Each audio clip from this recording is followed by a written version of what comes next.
Verset 1. Verset 13.1 à 15.12 Fin de la dynastie de Jéhu, Amatsia et Osias en Jude. Verset 1 à 9 Joachaz, en Israël, 856 à 840. Dans la 23e année. Au lieu de 23e, le verset 10 prouve qu'il faut lire 22e ou même 21e année. Verset 3. Et la colère de l'Éternel s'enflamma. Nous avons vu 2 Rois 10.32 que l'Éternel punit Jéhu pour avoir persévéré dans la voie de Jéroboam, en mutilant Israël par la perte de tout le pays au-delà du Jourdain. Comme Joachaz persévère dans le péché de son père, la colère de Dieu s'enflamme toujours plus et les victoires des Syriens réduisent sa puissance à peu près à rien. Verset 7. Pendant tout ce temps, pendant le règne de Joachaz en Israël, celui d'Azaël et le commencement de Ben-Hadad en Syrie.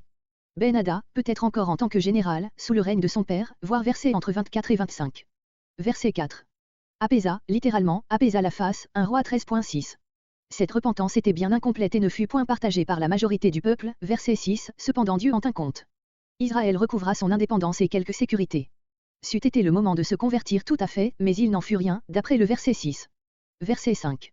Et l'Éternel donna à Israël un libérateur, non pas immédiatement, ces mots se rapportent jusqu'à un certain point à Joëz, mais surtout à Jéroboam II, qui rétablit complètement la puissance du royaume d'Israël. Habitèrent dans leurs tentes. Les Israélites qui, pendant l'oppression syrienne, s'étaient réfugiés dans les villes fortes, purent rentrer dans leurs demeures, et cela, dans tout le pays. Verset 6. Ce verset est une parenthèse destinée à faire comprendre que même cette espèce de restauration n'amena point la conversion et le salut du peuple. Et même l'Astarté. L'existence de cette idole, après l'extermination par Jéhu de tout ce qui tenait au culte de Béol, se comprend difficilement, elle ne s'explique que par un acte de faiblesse ou de laisser-aller de la part du roi et du peuple. Verset 7. Ce verset se rattache au verset 5. Dieu eut pitié parce que le malheur était arrivé à un point tel qu'il semblait que ce dut être la fin. Après ce coup d'œil sur l'avenir, le récit reprend où l'avait laissé le verset 4. Notre verset suppose une bataille où l'armée d'Israël avait été exterminée. Peut-être Amos 4.10 fait-il allusion à ce fait. Verset 10. Verset 10 à 25 Joëz, en Israël, 840 à 824. Verset 10 à 13 Le règne de Joëz. Si l'on voulait maintenir le chiffre 23 au verset 1, la chronologie forcerait de lire ici 38 ou 39 au lieu de 37. Mais dans ce cas toutes les autres dates devraient être aussi corrigées. Verset 12. Fut en guerre. Voir 2 Rois 14.8 et suivant. Verset 14. Verset 14 à 21 Visite de Joëz à Élisée mourant. Le trait suivant est emprunté à un autre document dont le sujet était plus spécialement la vie d'Élisée. Si le règne de Joëz a été raconté d'une manière aussi sommaire, versets 10 à 13, c'est que les faits essentiels de ce règne étaient renfermés dans le récit suivant, qui nous montre le commencement de l'exaucement de la prière de Joachaz, verset 4. Dont il mourut. La fin d'Élisée n'a pas ressemblé à celle d'Élie, mais elle a reçu aussi le sceau de la bénédiction divine, versets entre 20 et 21. Joëz descendit, de son palais à la maison d'Élisée. Joachaz, malgré sa prière, n'avait pas fait auprès du prophète une pareille démarche. Mon père, mon père. Il sent qu'Élisée, qui a tant de fois délivré Israël, est le seul appui qui reste en ce moment au peuple. La crainte de la mort du prophète rendait cette démarche plus pressante. Sa parole est la même que celle d'Élisée lui-même à Élie montant au ciel, 2 Rois 2.12. La promesse par laquelle Élisée répond à ce cri du roi, lui est donnée sous la forme d'un acte symbolique dans lequel le roi doit lui-même jouer un rôle actif, afin de lui faire sentir l'énergie et le zèle qu'il devra déployer pour que la délivrance promise se réalise. Verset 15. Prends un arc, prépare-toi à la lutte. Verset 16. Posa ses mains sur. Cet acte est le symbole de la communication d'une force divine au roi Joëz par l'intermédiaire du serviteur de Dieu.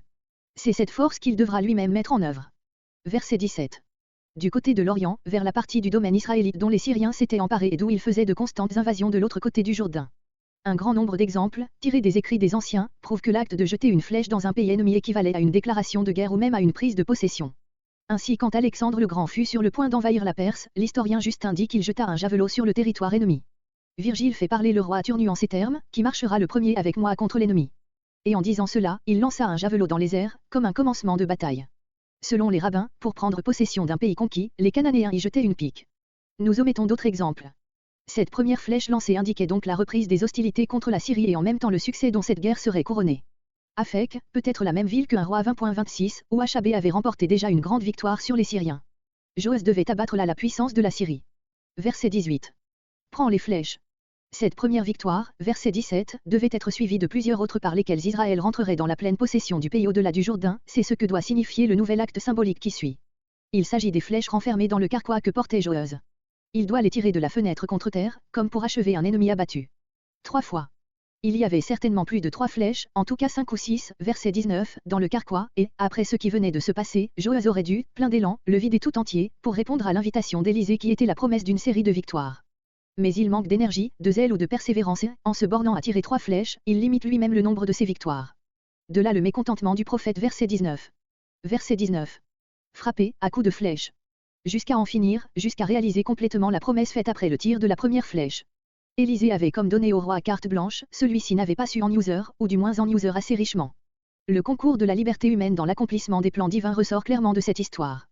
Verset 20. Verset entre 20 et 21. Ce miracle devait-il être envisagé comme une garantie des promesses d'Élisée qui s'accompliraient après sa mort? Des bandes de Moabites. Ces bandes de pillards arrivaient au commencement de l'année, immédiatement avant la moisson. Au reste, les mots traduits par « au commencement de l'année » sont très obscurs et ont été diversement compris. Verset 21. Dans le sépulcre d'Élisée. C'était sans doute une caverne dans le voisinage de Samarie, ville où avait été la demeure ordinaire du prophète. Verset 22. Verset 22 à 25. Victoire sur la Syrie. Verset 25. Accomplissement de la promesse. Verset 19.